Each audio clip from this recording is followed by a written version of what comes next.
Hello, welcome back. आपका फिर से स्वागत करता हूं आपके अपने चैनल विनीत ब्लॉग्स में। तो आज के इस वीडियो में हम बात करने वाले हैं जिनकी क्वालिफ़िकेशन कम है और पुणे आकर के 12 घंटे की ड्यूटी करना चाहते हैं। जैसे कि आपका क्वालिफ़िकेशन 10th हो, 12वीं पास हो, ITI पास हो और आप चाहते हो कि इन क्वालिफ़िकेशन के ऊपर आप पुणे में आकर के 12 घंटे की जॉब करें ताकि आपको अच्छी सैलरी मिले। तो 12 घंटे काम करके यहाँ पे आपको कौन कौन सी फैसिलिटी मिलने वाली है, जैसे कि खाने के लिए, रहने के लिए, dress material, safety shoes, PF और 12 घंटे की आपकी सैलरी कितना मिलेगी और आपकी सैलरी कब कब बढ़ने वाली है, तो इस वीडियो में हम बात करने वाले हैं। तो 12 घंटे की जो ड्यूटी 12 घंटे की जो ड्यूटी होती है, 8 घंटे का ड्यूटी के बाद 4 घंटा ओवर टाइम होता है। 12 घंटे का कोई शिफ्ट नहीं होता है। 8 घंटे ड्यूटी टाइम वर्किंग टाइम होता है और 4 घंटा ओवर टाइम होता है। तो 8 घंटे की जो आपकी सैलरी है उस हिसाब से 4 घंटे का आपका ओवर टाइम के हिसाब से उसको काउंट किया जाता है। या फिर आपका ओवर टाइम, कभी कभी किसी कंपनी में ओवर टाइम का रेट ज़्यादा होता है वर्किंग आवर के मुकाबले। अभी यदि आप फ्रेशर हो, आपकी क्वालिफ़िकेशन कम है, तो मिनिमम आपको अभी 70, 75, 80 रुपया पर आवर के हिसाब से ओवर टाइम दिया जाएगा। यदि आप 4 घंटे काम करते हो तो 60 रुपये के हिसाब से यदि आपको ओवर टाइम में रुकाया गया तो 240 रुपये आपके 4 घंटे के बनेंगे। तो 8 घंटे का यदि आपका बन रहा है 500 रुपये, तो और बाकी का 4 घंटे का 240, मतलब मिला जुला करके आपको 740 रुपया मिलेगा। तो डिपेंड करता है कि आप कौन से इंडस्ट्री में जॉब करते हो, उस इंडस्ट्री में उसका जो जॉब बन रही है, जो भी प्रोडक्शन हो रहा है, जो भी मैन्युफैक्चरिंग हो रहा है, उसका वैल्यू कितना है मार्केट में, उस हिसाब से भी डिपेंड करता है कि आपकी सैलरी कितनी होगी। लेकिन मिनिमम जो वेजेस होते हैं, मतलब डेली जो पेमेंट मिलने वाला है, जो गवर्नमेंट की तरफ से फिक्स है कि 8 घंटे को आपको इतना पेमेंट मिलने ही वाला है, जो गवर्नमेंट की तरफ से फिक्स है वो तो आपको मिलेगा। यदि कंपनी का जो प्रोडक्ट है उसका वैल्यू मार्केट में ज़्यादा है या फिर आपसे काम ज़्यादा लिया जा रहा है, हार्ड वर्क है, तो आपको उस कंपनी में सैलरी भी ज़्यादा मिलेगा और ओवर टाइम के भी ज़्यादा पेमेंट मिलने वाले हैं।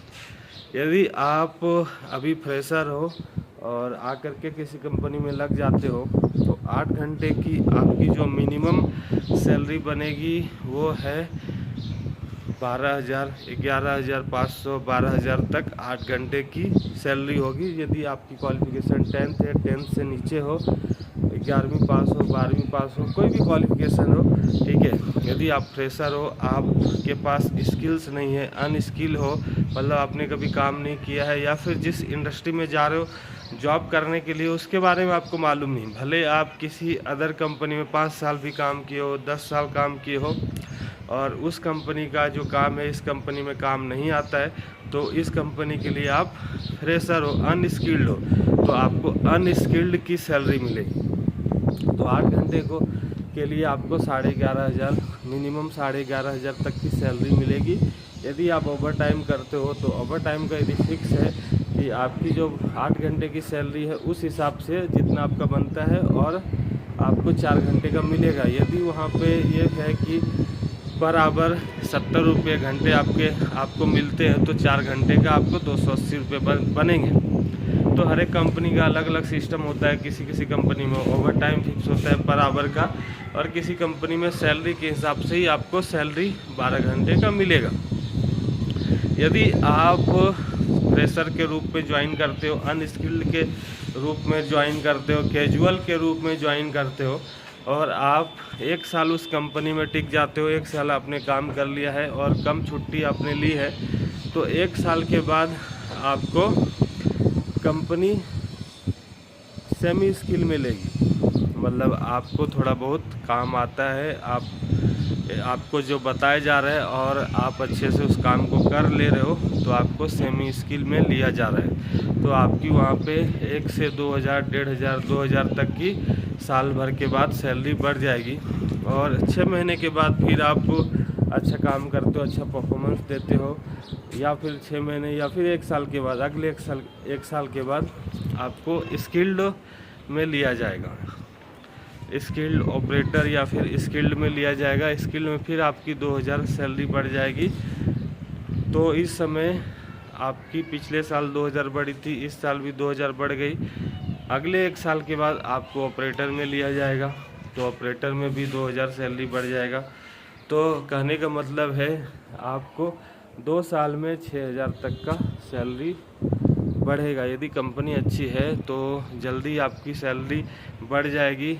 और यदि आप अच्छे से काम करते हो और अच्छे से काम सीखते हो तो भी जल्दी आपकी सैलरी बढ़ जाएगी। पहले आए थे आप कैजुअल थे, अनस्किल्ड थे, उसके बाद आपने काम सीखा, स्किल्ड हो गए, स्किल्ड के बाद आप ऑपरेटर बन गए, मशीन वगैरह चला रहे हो, आपको बताना नहीं पड़ रहा है कि ये प्रॉब्लम आ गया तो कैसे सॉल्व करें, आप ऑटोमेटिक उसे सॉल्व कर दे रहे हो। तो इसमें क्या होता है, जो सुपरवाइज़र होता है, जो लीडर होता है, उसका काम बचता है। तो यदि आप ऑपरेटर बन गए हो 2 साल के बाद, तब आपकी 12 घंटे की जो सैलरी होगी 25,000 तक की होगी। और यदि सब बढ़िया रहा तो हो सकता है कंपनी रोल पे भी आपको ले लिया जाए 2 साल के बाद, 3 साल के बाद। उसके बाद आप ऑन रोल ऑपरेटर रहोगे ट्रेनी पीरियड में। और सब कुछ बढ़िया रहा, कंपनी ग्रोथ कर रही है, सब बढ़िया चल रहा है, आपका परफॉर्मेंस अच्छा है, आप बोल करके गांव जाते हो छुट्टी ले करके और 15-20 दिन में रिटर्न आ जा रहे हो, उसके बाद आप कंपनी आपको परमानेंट भी कर सकती है। तो ये एक नॉर्मल प्रोसेस है। 2-3 साल में आप कंपनी के ऑपरेटर बन गए ऑन रोल, 1-2 साल के बाद आप परमानेंट एम्प्लॉय बन गए कंपनी के। मतलब मिनिमम यदि आप 5 साल पुणे में किसी कंपनी में टाइम देते हो तो आप ऑन रोल ऑपरेटर के साथ परमानेंट एम्प्लॉय भी बन सकते हो। यदि कंपनी अच्छी रही, आपका परफॉर्मेंस अच्छा रहा, सब कुछ बढ़िया रहा तो आप अभी ऑन रोल ऑपरेटर हो चुके हो। तो इसमें आपकी 12 घंटे की जो सैलरी हो 25,000 तक है। इसके साथ कंपनी आपको क्या क्या फैसिलिटी दे रही है, पहले जब आप कॉन्ट्रैक्टर में थे तो आपको 12 घंटे में 1 टाइम खाना, 2 टाइम नाश्ता देती है। और यहाँ पर रहने के लिए कोई भी फैसिलिटी कंपनी नहीं देती है। यदि आप ऑन रोल आते हो तो कंपनी होम अलाउंसेंस देती है, जैसे कि रहने के लिए जो आप रेंट पे करते हो तो आपको 200, 300, 400, 500 कुछ पेमेंट करती है सैलरी के साथ। अलाउंसेंस आपको मिलती है, होम अलाउंसेंस, रेंट अलाउंसेंस मिलेगी। उसके साथ यदि आपको पीएफ कटेगा, उसके साथ आपका इंश्योरेंस रहेगा। कंपनी हर 1 साल आपको सेफ्टी शू देगी, ड्रेस मटेरियल देगा। कहने का मतलब है यदि आप ऑफ रोल रहोगे तो भी कॉन्ट्रैक्टर का टी-शर्ट रहेगा और आपको सेफ्टी शू मिलेगा। कभी कभी बहुत सारे कॉन्ट्रैक्टर में सेफ्टी शू खरीद के लेना पड़ता है, बहुत सारे लोग फ्री में देते हैं, बहुत सारे लोग कंपनी कॉन्ट्रैक्टर के ड्रेस के लिए भी पैसे काटते। बहुत सारे जो अच्छे कॉन्ट्रैक्टर हैं उनको फ्री में भी आपको कंपनी मतलब कॉन्ट्रैक्टर का टी-शर्ट मिलता है।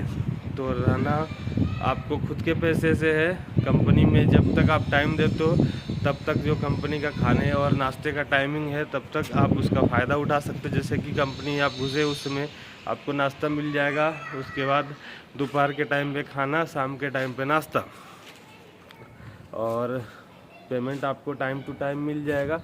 तो बस आज के इस वीडियो में यही बताना था कि यदि आप पुणे आना चाहते हो जॉब करने के लिए तो आपको कौन कौन सी फैसिलिटी मिलेगी और आपको कितनी सैलरी मिलेगी। तो आशा करता हूँ आपको हमारा ये वीडियो पसंद आया होगा। तो इस वीडियो के साथ आज का ये कोशिश ख़त्म करते, फिर मिलते किसी और नए वीडियो में किसी और नए टॉपिक के साथ।